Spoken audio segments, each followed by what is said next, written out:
Everybody who ever wronged you is currently laughing at you because you are not more successful than them. They were right. Everybody is laughing at you. Behind your back, you're a man. Have some dignity. Have some honor. Stand up. Everyone is making fun of you. And the only possible revenge is success. It should be all you think about. It should be all you do. It doesn't matter who the president is. Nobody's coming. No one's going to save you. You need to do it. Yourself. Just you. By yourself. Get up and do it. It bothers me that I can't reach everybody because I try. I try so hard. I pray to try to reach more of you because I know what it feels like. I was there.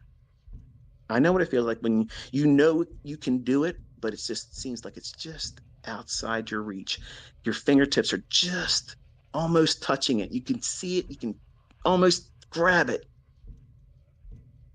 You just got to hold on a little bit more time. Keep doing what you're doing, and it'll happen. Any other time when you're trading your 5 handles, getting out when you're hitting it and you're content with it, there isn't this invisible barrier out there.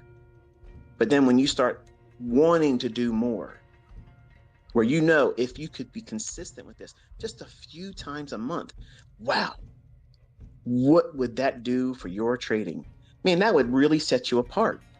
Like you'd be top tier. You'd be in this upper echelon of trading. And everybody would look up to you and you'd feel good about yourself. And you would feel like this is really respectable results. Because you probably aren't really thinking that your 5 handles consistently every single day is respectable, when it is. It absolutely is. So there's a balancing act that has to be maintained in your growth. In the beginning, you're scared shitless. You don't know what you're doing. You're afraid to take a trade. You're afraid to lose. You don't want to be wrong. So you're worrying about all the wrong things in the beginning. But once you work out all that stuff by experience and conditioning yourself with back testing and doing demo trading, and you work your way into a very low threshold of real monetary risk when you decide to get into live fund trading, you start with a very small amount of leverage. And the graduation from that is going to be slow, not fast, slow. And the reason why it must be slow is because you don't know what it feels like to do it.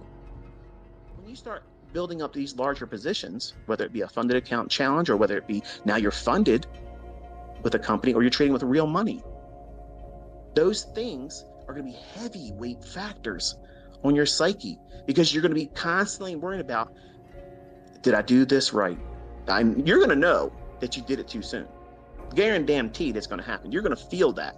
You're going to feel it. And it's going to cloud your mind. You won't even be able to know when the market's telling you, I'm not going to do that. But you want it to be so badly delivered into your hands. You won't see it. You will not see it. And you'll hold on to it too long. And the worst case scenario, which is what you're trying to avoid, will actually happen. It will come back and roll against you. And that nice, big, handsome profit you had that was unrealized, and you knew you should have fucking got out, at least with a partial, you didn't do it. So now what are you doing? You're kicking yourself in the ass about that. You're not ready. You're not ready. It doesn't mean you're never going to get there. It just means that you haven't desensitized yourself. You work up into it slowly. Now, partials, and I'll say this in closing, partials are a huge, huge benefit to, number one, developing students because it teaches proper money management and proper trade management. And it helps you grow as a trader. It helps you understand risk. It helps you navigate order flow. But there is no, and I'm telling you openly, there is no recipe that's going to be appropriate for everyone. That's the part that you bring into it. That's your personality. If you're trading, if you're pushing a button, the result should be you're making money. That's it. Not that I impress the people that watch me. Fuck everybody that watches me. Seriously, I don't give a fuck if you like me. Okay? If I'm pushing a button and I'm taking on risk, the end of that trade, I better fucking make money. I don't care if you like my post. I don't care if you like my management of the trade. I don't give a shit. Because whether you like what I did or whether you didn't like it, if I didn't do something I didn't feel I should have done or didn't do something I should have done, I'm beating my ass up mentally over that. You could never troll me. Any of you could never troll me as hard as I do myself if I know I did something incorrectly. Cheerlead yourself. Say, you know what? I fucking did this shit today this way and it paid out. I'm fucking hammering it. That's right. That's exactly right. And people think that's arrogant. Fuck them. Fuck these people that talk that shit because they are not making money. So they're fucking miserable. They're miserable. But you're letting those types of people creep in and you're trying to arm wrestle that shit. Oh, I'm going to show the brokies, the haters, the fucking ICT retards. That's what everybody fucking says about everything. And that kind of stuff is not necessary. You're increasing the level of difficulty for you to focus on what it is that you're really doing this for, which is make money. I've watched both of you literally get into fabulous fucking trades. Fabulous. And then later on, that wasn't enough. You weren't content with it. You went and did more. Or you had open profits. You had it right there. And you both have said, I just want to get a little bit more. As soon as you fucking say that, as soon as you feel that fucking impulse, I'm telling you, this is what I did to fix me. That King Kong moment. That's Larry Williams said that, you know, if you ever get this impulse when you're in a trade and you whip out the calculator and you're like, yeah, I'm going to figure out how many, if I do this, if I hold on to it this much more, and if I hold on to this and I don't take much off of the position, I hold on to everything, I'm going to be able to make this much money. As soon as you start changing your mind about what you think it's likely to do or how far it's going to go beyond what you thought, and I don't know if you realize it or not, but as soon as you say it out your mouth, I don't know if I should, that's it. Close the fucking trade. You are managing your money. You're managing the risk. You're managing your trade. And guess what you're also doing? You're managing the expectation of your audience properly.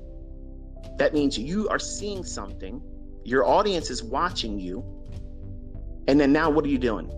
You're taking the action on saying, okay, I am no longer able to focus on this. It doesn't mean you suck as a trader. It doesn't mean that your concepts blow.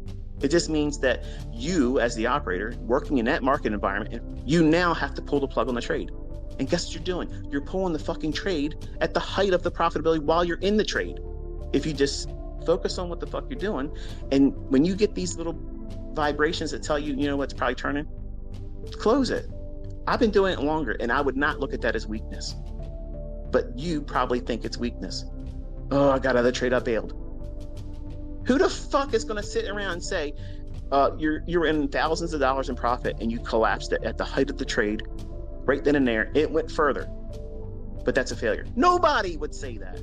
There ain't nobody out here that has common sense is going to look at someone in a position, start to finish, and they have thousands of dollars in equity and they close the trade.